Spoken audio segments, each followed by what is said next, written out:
கானமயில் இந்த பெயரை நீங்க எங்கேயோ கேட்ட மாதிரி இருக்கலாங்க. ஔவையார் மூலம் 12ஆம் நூற்றாண்டு தமிழ் இலக்கியத்துல பதிவான பறவை தான் இந்த கானமயில். கடந்த நூற்றாண்டு வரைக்குமே இந்த பறவை நம்ம தமிழ் நிலத்துல வசித்து வந்ததா சொல்றாங்க. கானமயில் இந்த பறவையை ஆங்கிலத்துல த கிரேட் இந்தியன் பஸ்டர்ட் அப்படின்னு சொல்றாங்க. தேசிய பறவையாக்கப்படுவதற்கான பட்டியல்ல இடம்பெற்றதற்கான முக்கியத்துவத்தை கொண்டதுதான் இந்த கானமயில்.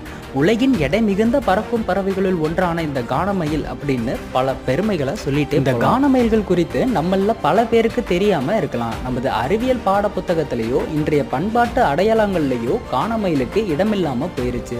அது ஏதோ வேற்று கிரகவாசி போல இருக்கு அப்படின்னு நம்பிட்டு இருக்கோம். ஆனா சிட்டுக்குருவிகள், பசியால் வாடும் தெருநாய், ஆதரவற்ற மாடுகள் போன்றவை சட்டுன்னு நம்மளோட கவனத்தை ஈர்த்துருது.